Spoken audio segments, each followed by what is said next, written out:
Hey guys, how's it going? It's your boy, Big Blue Drew 97 here to talk to you about a topic that I've wanted to discuss for a little while. Sorry I'm a little bit late on it, but I really wanted to discuss something that we saw, or what we learned in Manga chapter 270 of My Hero Academia. Particularly about this little tidbit of information. Doesn't really change anything at all, doesn't change the course of the story at all, just, you know, the fact that Shigaraki now has all for one. Okay, there's a lot to break down from that just one statement. First of all, how? Second of all, when? Third of all, what the fuck? So in this video, I'm going to try to explain through a timeline of how Shigaraki obtained all for one. Gosh, one for all for one. That's not going to get mixed up in this video, hopefully. But yes, I'm going to have a little bit of a timeline of how Shigaraki got all for one, which I will put right here. There should right now be a little bit of an image of the timeline, and I'm going to go through the timeline through each part of that timeline in this video today. And just let you know, I made this timeline by myself and I had to do a lot of research to do it, so hopefully you enjoyed it. You're gonna enjoy this video, and just let you know, like, comment, subscribe. Hopefully I can grow this YouTube channel. And with my little plug out the way, let's get started. Start of the timeline, we got 100 years in the past. We got the birth of Shigaraki, and we know that Shigaraki was born approximately 120 years ago, because in the manga chapter of My Hero, manga chapter 270, President Mike basically says that there was this guy 70 years ago, which, spoiler, that's something else that we're going to talk about immediately after this, but 70 years ago there was this man who created this theory about the singularity theory, and if he was still alive right now, he would be 120 years old. So, for the most part, Dr. Shigaraki was born either 120 years ago or over 120 years ago, because we don't really get a specific time for when he was born, as well as like when really quirks started coming into this world. But at the very least, we can establish that this was during a time where like a lot more people had quirks. So the reason why I want to bring this up is because Dr. Shigaraki is crucial to how Shigaraki got one for all, because his backstory and his story directly ties into Shigaraki's story, and I'll connect that more in this timeline of later on. But immediately after Shigaraki was born, apparently he, around 70 years ago, he gets his idea or his theory about the paranormal singularity theory gets rejected by his society. And this happened when he was around the age of 50. And the reason why we know this, as I said, is that if in the present time he's over 120, but we know that 70 years ago is when his theory was rejected, which if you do simple math of 120 minus 70, you'll get, you'll get 50. Yeah, no, obviously, if I didn't do the math correctly, then that timeline is going to be really messed up. But yeah, he would be 50 at the time, and this is really important to know, because when it comes to research, it can take many years and decades to get enough evidence to have your theory presented to a board of people in scientific journals. So the fact that he was able to do this at the age of 50 shows that he did a lot of research for it, and he probably spent years of his life doing so. But it also shows how powerful his quirk life force is, because at the age of 50 he was able to present this theory. Now we see 50 as being very old and ancient, but the fact that he was able to do all this consecutive research at this age could very much imply that how powerful that his life force quirk was is because he may have been 50, but he probably could have had the stamina of someone who was in his 30s, or if you cut 50 in half, probably had the same stamina, or probably looked how he looked at the age of 25. And the fact that having his theory rejected during this time leads into the next part of this timeline, which is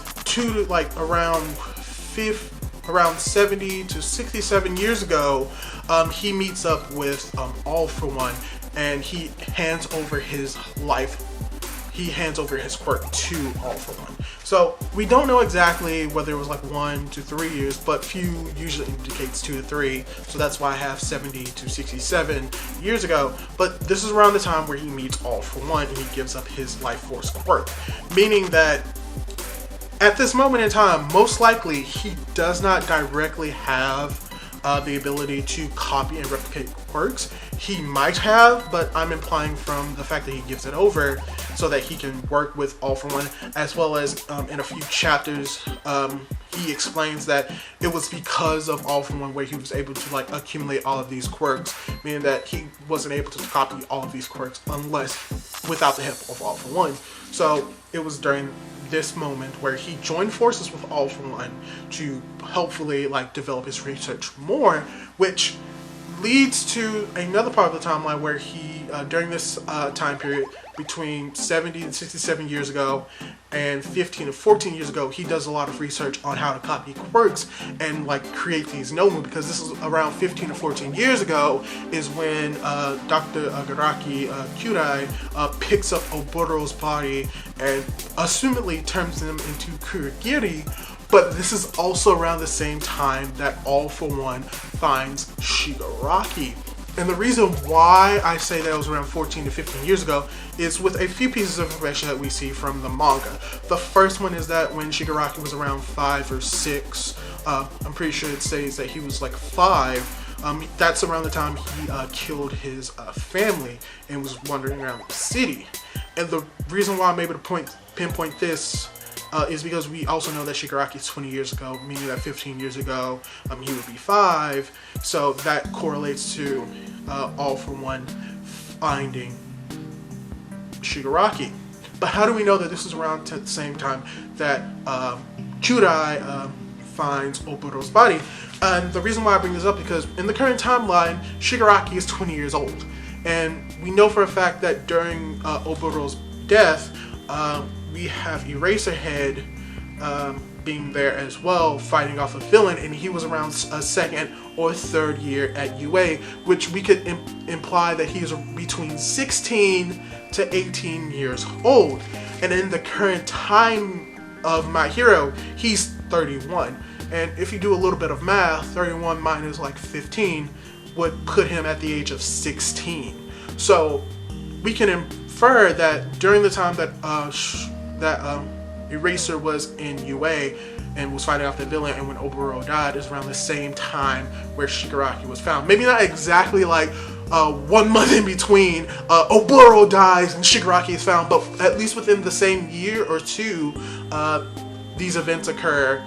And we do know for a fact that Oburo's body, which eventually becomes Kurogiri, Kurogiri is Shigaraki's like nanny or his caregiver, which it would make sense to have the caregiver like present during Shigaraki's younger years as being a caregiver, because you know children need people to take care of them. You can't just let a kid wander the streets alone, because you know that's gonna be bad. If anything, All For One like finds an abandoned child and like takes care of him and raises him. Sure, he's an evil like person, but like he takes care of the Shigaraki as if he's his own son, while literally every other person that Shigaraki like walked across the street like just left him in the street. So good for you, All For One. You took care of a little kid that you turned evil, but still better than society apparently. But yeah, so now we're getting more into the present timeline. With that slight tangent out the way, where around 6 years ago, we know that All For One fights All Might and loses. And the reason why I have this in the timeline for where All For One and All Might fight and All For One is defeated is because I believe that this is around the time that All For One gives up his original All For One quirk. Gosh, that's gonna be confusing. But I think this is around the time where he makes a copy of it and he takes on the copy and the original goes on a test tube on the shelf.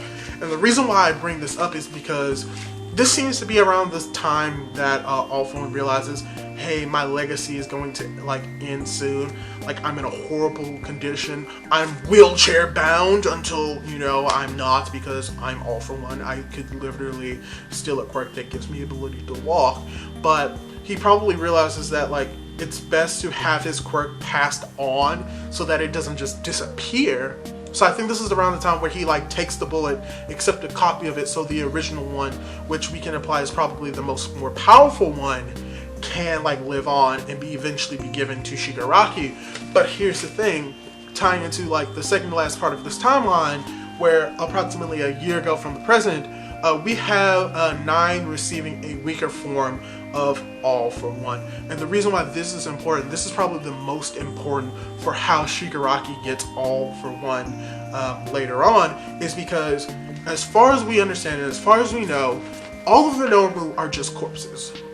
Reanimated corpses of either dead villains, heroes, just people. We know that for a fact.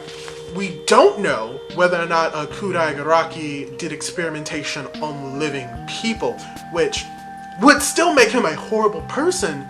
But if he has never done this on living people, then he could never fully know how transferring one quirk from one living person into another quirk, If Garaki never did human experiments on living subjects, then he can never truly know whether or not transferring the quirk of a living person into another living person is possible, except with the person of 9. And this is important because we do know from a My Hero Academia one-shot called My Hero League of Villains Underground, which is a one-shot created by Hirokoshi himself, so we can consider it as canon, where we get a little bit of backstory from 9, and we get to see the initial experimentation of 9 getting this weaker form of All For One. And the reason why I bring this up is because apparently in the movie itself, which you can take it as canon or not as well, but is in the movie they explain sort of kind of like how his DNA is similar to the DNA of All For One, so he was very compatible with it. And the reason why I wanted to bring this up is because it means that this is the point where he starts doing experimentation on a human to see if he can transfer a quirk from a living person into another living person's body, which if you've seen the movie, he does, because 9 can hold, even though he can hold up to 9 quirks, he can still hold on to those quirks, and he's still able to, like, for the most part, function as a normal person. His only flaw is that he just had a weak body, so he needed quirks to basically make sure his body stayed intact and so that he didn't die. So this happened, it either happened between 6 years and 1 year ago, but I want to say it probably happened within like that 1 year time frame, because in the one shot we see Shigaraki not look very different from how he does at the age of 20. That means he would be like 19 or 18 at the time, and from my experience between 18, 19, 20, you do not change significantly enough. And because he looks pretty much the same as he does in the present, I would assume more of a year ago than like the 6 years ago, which would make him like around 15 or 14. So that's basically my explanation for why I put it a year ago. But now we get to the point where Shigaraki actually gets All For One put into his body, and this will take place around 4 months ago, because we know for a fact that Shigaraki had his body experimented by the doctor around 4 months ago, or we get the explanation that within like 4 months time, like he would like have his body like turn into like this beautiful butterfly by the doctor, which we now know that what he was doing is giving All For One to Shigaraki. So around 4 months ago, he's just experimentation done on him to give him the quirk of All For One, and this was possible because he already did prior experimentations on 9, showing that it is possible to put a quirk in a living person and they still retain their sanity, in contrast to the Nomu. And even with the Nomu, it shows that even though they do have multiple quirks, they can still retain high levels of intelligence. So yeah, this is pretty much it for the timeline explaining how Shigaraki got All For One. knew I was going to mix it up eventually. Happened at the end of the video. But yeah, hopefully you enjoyed this video. I really did enjoy making it, as well as making this timeline and just talking about how the steps it took for Shigaraki to actually get all for one. So hopefully you enjoyed this video. I enjoyed making it. Like, comment, subscribe, do all of that cool jazz, and I'll be able to catch you guys in the next video. Goodbye.